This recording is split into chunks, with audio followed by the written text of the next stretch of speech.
Hi students, आज हम BA part third का सेकंड पेपर अंतरराष्ट्रीय संबंध के बारे में पढ़ेंगे, जिसमें अंतरराष्ट्रीय राजनीति में समसामयिक प्रवृत्तियां एवं मुद्दे। देखिए, अंतरराष्ट्रीय राजनीति में तीन दौर ऐसे आए जिसने व्यापक रूप से परिवर्तन कर दिया। व्यापक रूप से अंतरराष्ट्रीय राजनीति में परिवर्तन आया। पहला परिवर्तन जो आया था वो था प्रथम विश्व युद्ध के बाद। प्रथम विश्व युद्ध के बाद, अर्थात 1919 के बाद। दूसरा जो अंतरराष्ट्रीय राजनीति में परिवर्तन आया, द्वितीय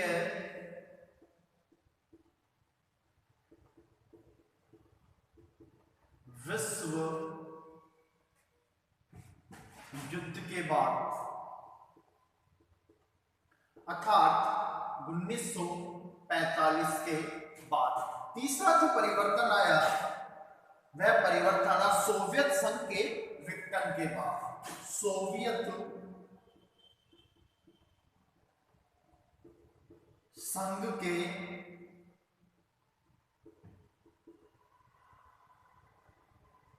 विघटन के बाद, अर्थात 1990 में हुआ था। अर्थात अंतरराष्ट्रीय राजनीति में तीन बड़े परिवर्तन हुए थे, जिससे अंतरराष्ट्रीय राजनीति में कई मुद्दों को जन्म हुआ था, कई मुद्दों का उभार हुआ था, जिसमें था प्रथम विश्व युद्ध के बाद 1919, द्वितीय विश्व युद्ध के बाद 1945 और सोवियत संघ के विघटन के बाद जो स्थिति पैदा हुई थी, जिससे ऐसा लगने लगा था कि अंतरराष्ट्रीय राजनीति में एक नई अर्थव्यवस्था की स्थापना होगी, नई अंतरराष्ट्रीय व्यवस्था की स्थापना होगी। इसके बाद 1985 में जब गोर्बाचोव सत्ता में आए, अर्थात राष्ट्रपति गोर्बाचोव सोवियत संघ के राष्ट्रपति बने, उन्होंने द्वितीय विश्व के बाद से चली आ रही पश्चिमी टकराव की नीति को छोड़कर अमेरिका तथा उसके सहयोगी देशों से मिलजुल कर चलने का रास्ता अपनाया तथा संयुक्त राष्ट्र में सारे काम सर्वसम्मति से होने लगे और शीत युद्ध का अंत करने के लिए उनकी नीतियां सबसे ज्यादा सफल रही, सबसे ज्यादा कारगर मानी गई। इस कारण से ये तीन बड़े परिवर्तन हुए। तीन बड़े इन परिवर्तनों को देखा जाता है, जिसमें द्वितीय विश्व युद्ध के बाद, प्रथम विश्व युद्ध के बाद 1919 के बाद, द्वितीय विश्व युद्ध के बाद 1945 के बाद और सोवियत संघ के बाद। और 1985 में जब गोर्बाचोव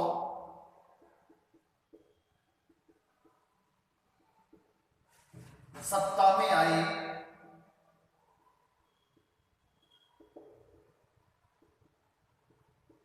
तो अंतरराष्ट्रीय राजनीति में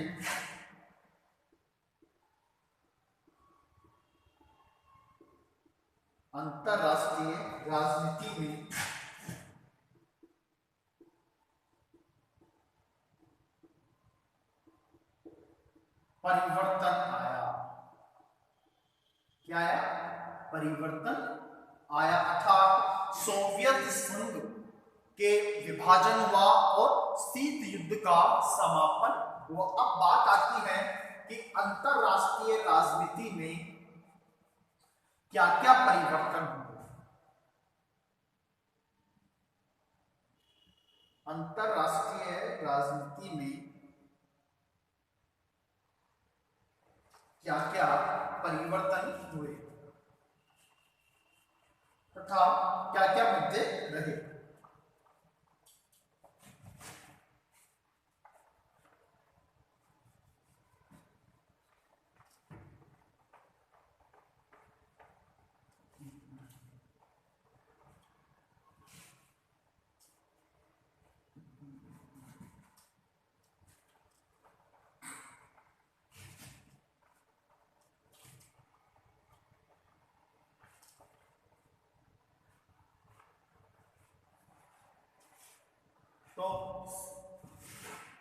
अंतरराष्ट्रीय राजनीति की नई प्रवृत्तियां और उभरते हुए प्रमुख मुद्दे। अंतरराष्ट्रीय राजनीति की नई प्रवृत्तियां, अंतरराष्ट्रीय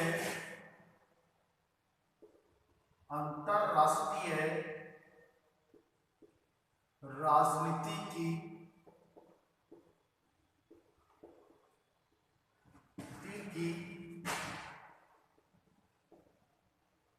उभरती हुई प्रवृत्तियां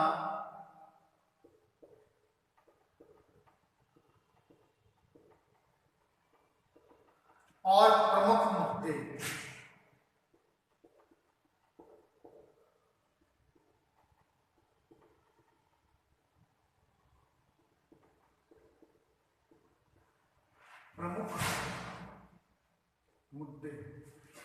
अंतरराष्ट्रीय राजनीति की बढ़ती हुई प्रवृत्तियां और प्रमुख मुद्दे, जिसमें पहला था शीत युद्ध का अंत हुआ। शीत युद्ध का अंत हुआ। पहला था शीत युद्ध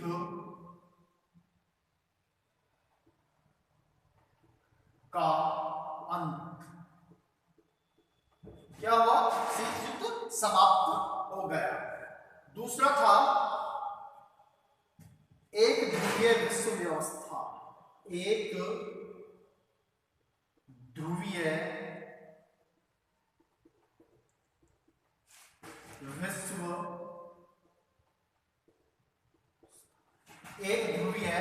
विश्व व्यवस्था। तीसरा था साम्यवादी गुट का अवसान। साम्यवादी गुट का अवसान। साम्यवादी गुट का अवसान। तीसरा है, चौथा था जर्मनी का एकीकरण। जर्मनी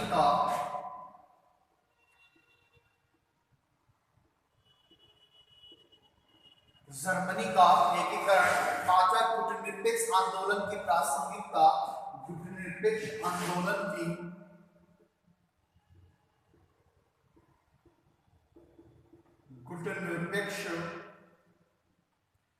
आंदोलन की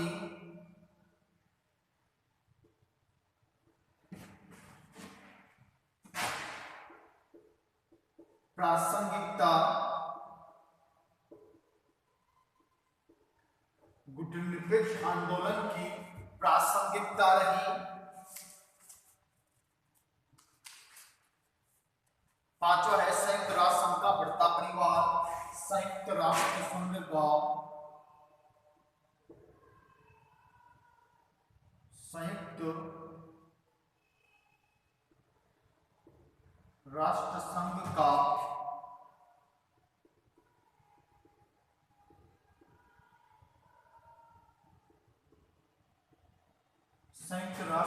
का बढ़ता परिवार।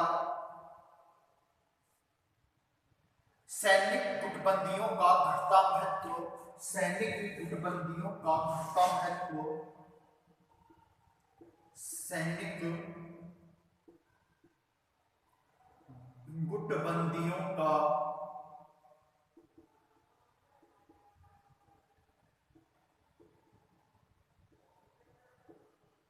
घटता महत्व। सैनिक गुटबंदियों का घटता महत्व। नाटो का पूर्व की ओर फैलाव। नाटो का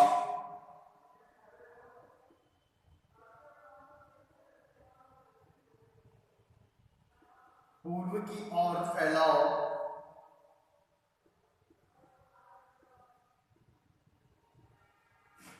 नाटो का पूर्व की ओर फैलाव। बाजारोन्मुख अर्थव्यवस्था। बाजारोन्मुख अर्थव्यवस्था।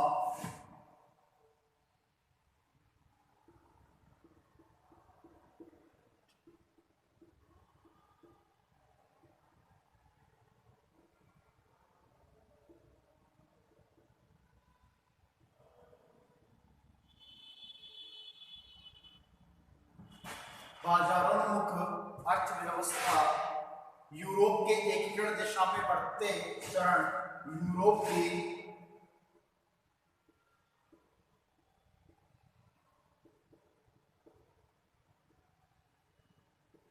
एकीकरण की दिशा में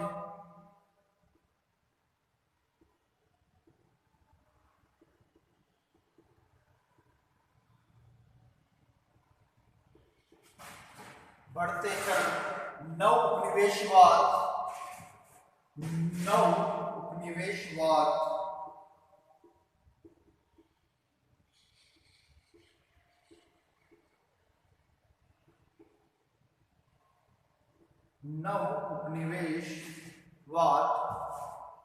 राष्ट्रपति बुश की नई विश्व व्यवस्था राष्ट्रपति बुश की नई विश्व व्यवस्था राष्ट्रपति बुश की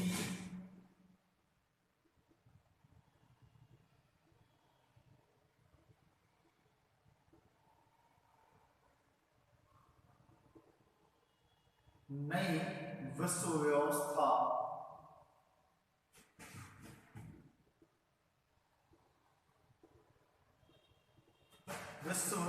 व्यवस्था यूरोप में विघटन की प्रवृत्ति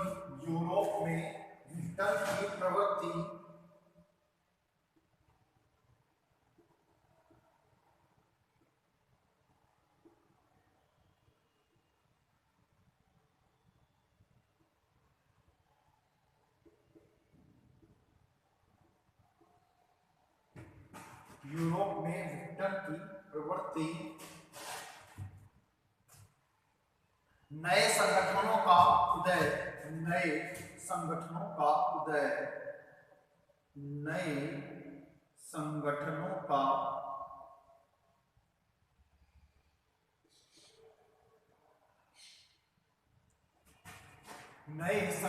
का उदय दक्षिण का उदय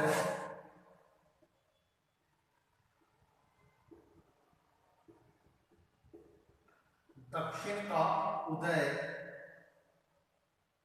यूरोप में आतंकवाद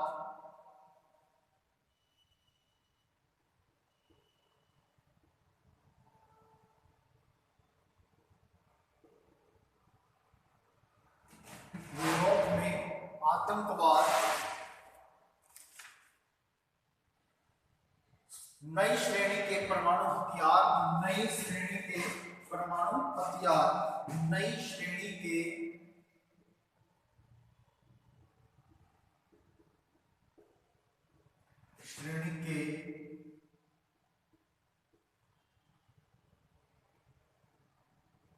परमाणु हथियार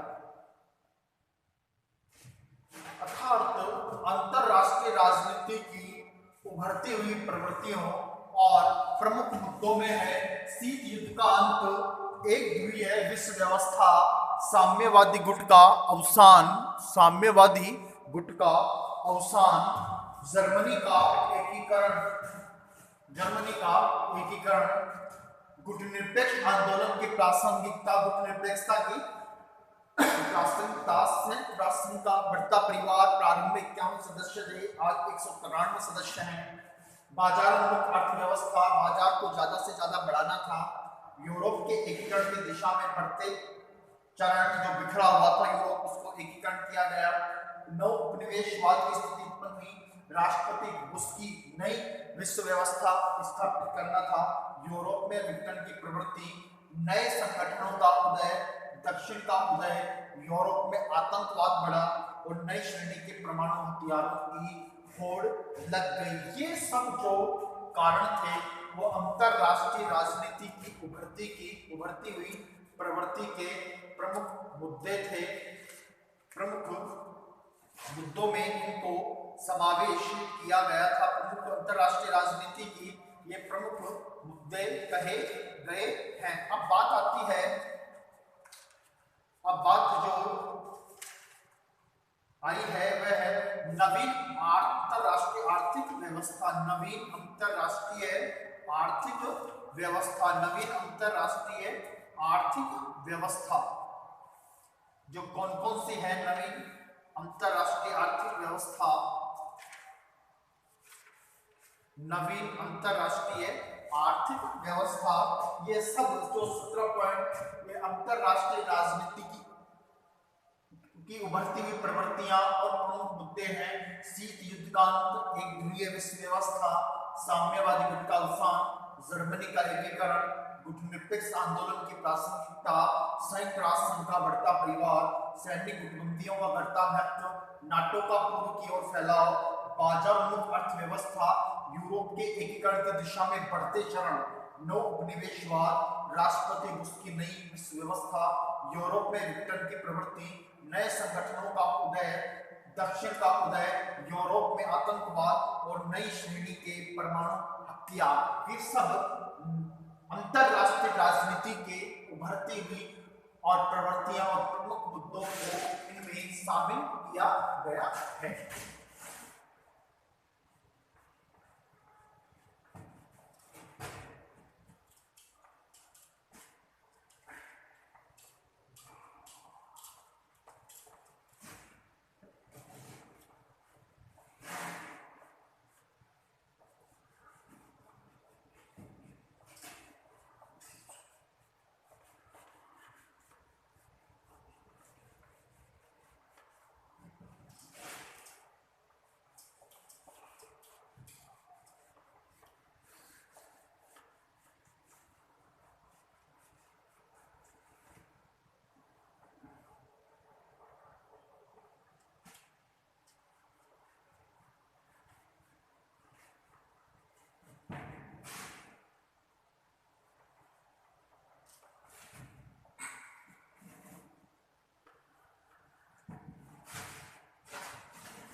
अब जो आई है नवीन अंतरराष्ट्रीय आर्थिक व्यवस्था, नवीन अंतरराष्ट्रीय आर्थिक व्यवस्था, नवीन, अच्छा ये लग रहा है नवीन अंतरराष्ट्रीय आर्थिक व्यवस्था।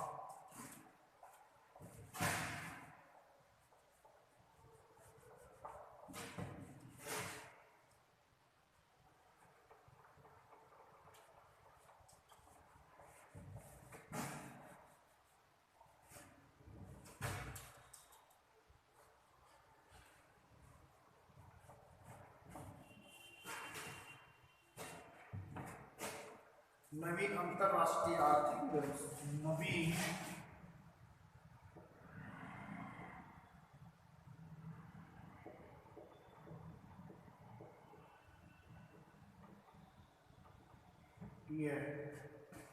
नवीन अंतरराष्ट्रीय आर्थिक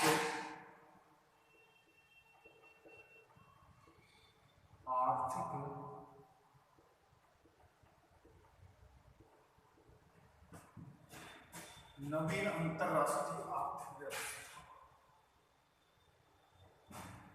नवीन अंतरराष्ट्रीय आर्थिक व्यवस्था।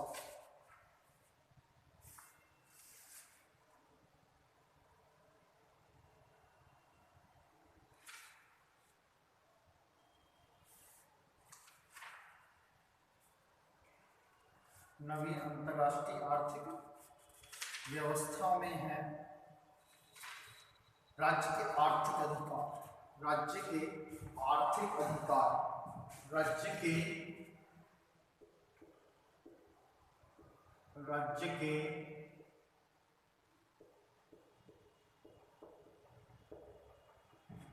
आर्थिक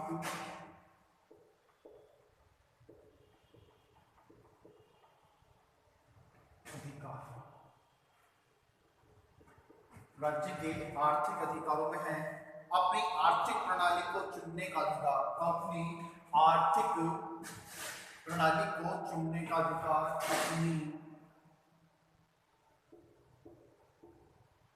अपनी आर्थिक प्रणाली को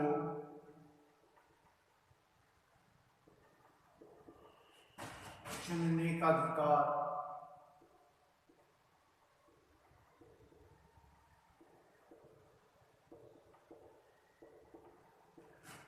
अपनी आर्थिक प्रणाली को चुनने का अधिकार, प्राकृतिक संसाधनों पर स्थायी प्रभुत्व संपन्नता, प्राकृतिक संसाधनों पर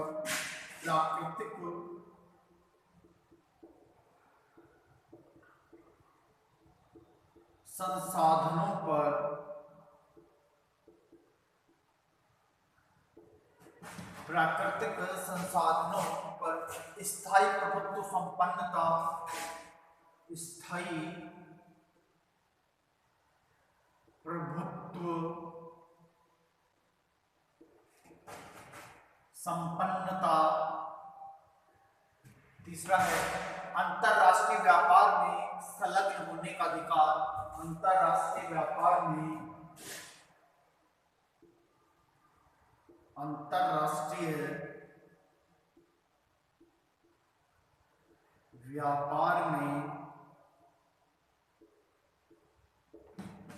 संलग्न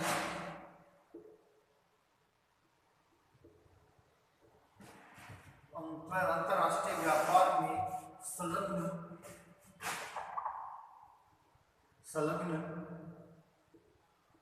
होने का अधिकार।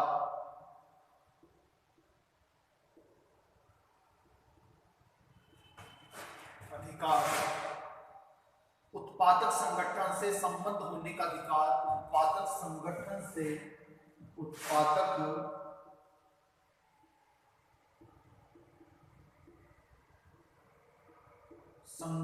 से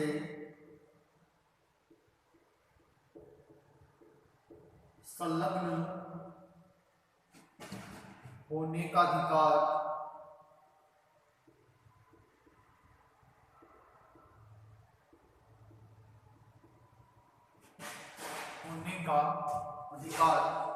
उत्पादक संगठन अंतरराष्ट्रीय नीति निर्माण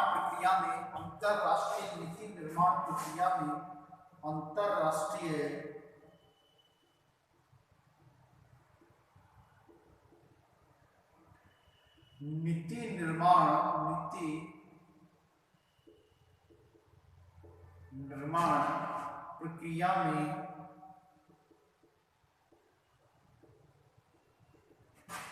अंतरराष्ट्रीय नीति निर्माण प्रक्रिया में भाग लेने का अधिकार।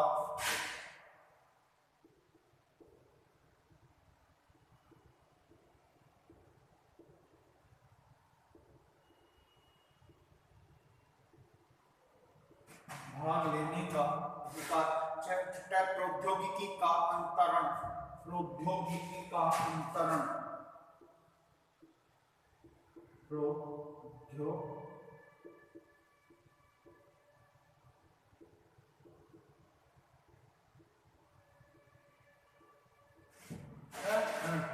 अपनी आर्थिक प्रणाली को चुनने का अधिकार, प्राकृतिक संसाधनों पर स्थायी प्रभुत्व संपन्नता, अंतरराष्ट्रीय व्यापार में संलग्न होने का अधिकार, उत्पादक संगठन से संलग्न होने का अधिकार और अंतरराष्ट्रीय नीति निर्माण में भाग लेने का अधिकार। प्रौद्योगिकी का अंतरण, ये सब राज्य की अंतरराष्ट्रीय आर्थिक व्यवस्था ने देश के आर्थिक अधिकार प्रतिपादित किए। अपनी आर्थिक प्रणाली को चुनने का अधिकार अर्थात किस प्रकार की अर्थव्यवस्था हो, प्राकृतिक संसाधनों पर स्थायी प्रभुत्व संपन्नता हो, अंतरराष्ट्रीय व्यापार में संलग्न होने का अधिकार हो, उत्पादक संगठन से संलग्न होने का अधिकार हो, अंतरराष्ट्रीय नीति निर्माण प्रक्रिया में भाग लेने का अधिकार हो और प्रौद्योगिकी का अंतरण हो।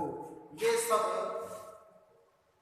राज्य के अधिकार बताए गए हैं। अब बात आती है कि बात जो आएगी वो आती है कि राज्य के बात जो है वह राज्य के कर्तव्य। राज्य के कौन कौन से कर्तव्य हैं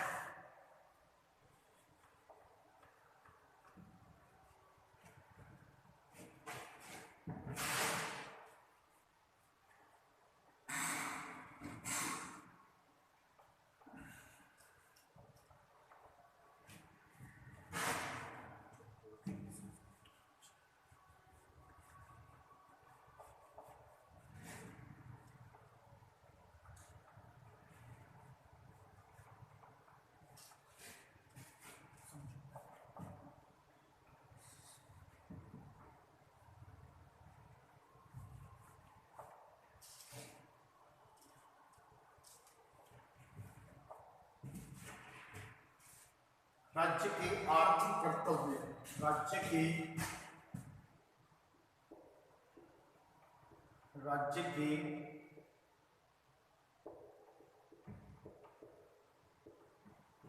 आर्थिक कर्तव्य, जिसमें व्यापार की अभिवृद्धि बताई गई है। राज्य के कर्तव्यों में व्यापार की अभिवृद्धि बताई गई है। राज्य के आर्थिक कर्तव्य, राज्य के आर्थिक कर्तव्यों में बताई गई है विश्व व्यापार की अभिवृद्धि, विश्व व्यापार की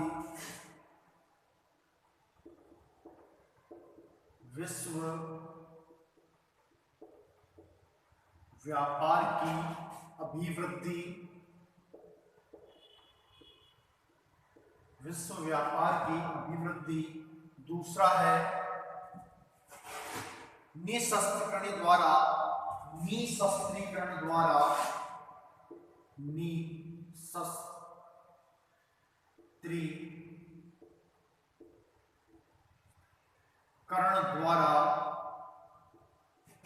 निशस्त्रीकरण द्वारा मुक्त किए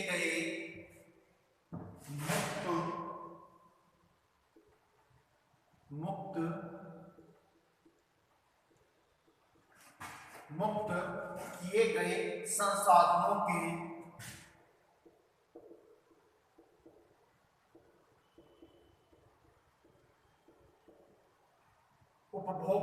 उपयोग का कर्तव्य,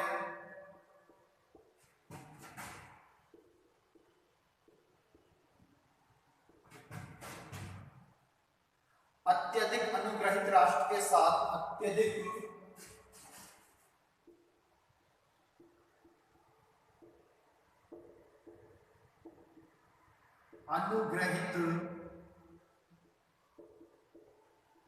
अत्यधिक अनुग्रहित राष्ट्र के साथ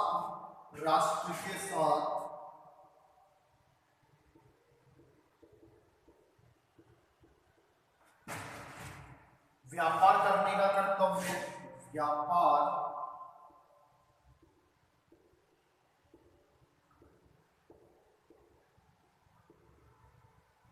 व्यापार करने का कर्तव्य, मूल्यों को सूचीबद्ध करने का कर्तव्य, मूल्यों को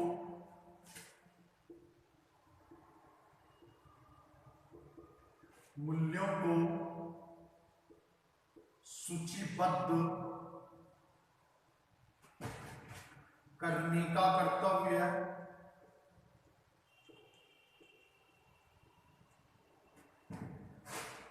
और पांचवा है विश्वव्यापी वस्तु करार का कर्तव्य, विश्वव्यापी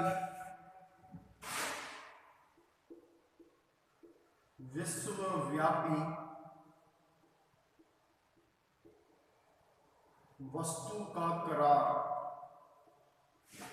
ये राज्य के आर्थिक कर्तव्य बताए गए हैं। विश्व व्यापार की अभिवृद्धि है, निशस्त्रीकरण द्वारा मुक्त किए गए संसाधनों के उपयोग का कर्तव्य है, अत्यधिक अनुग्रहित राष्ट्र के साथ व्यापार करने का कर्तव्य है, मूल्यों को सूचीबद्ध करने का कर्तव्य है, और विश्वव्यापी वस्तु का करार है। यह अंतरराष्ट्रीय आर्थिक व्यवस्था के आर्थिक कर्तव्य बताए गए हैं। आज के लिए इतना ही। नेक्स्ट वीडियो में हम इसकी समस्याओं के बारे में और विचारों के बारे में अध्ययन करेंगे। Thank you.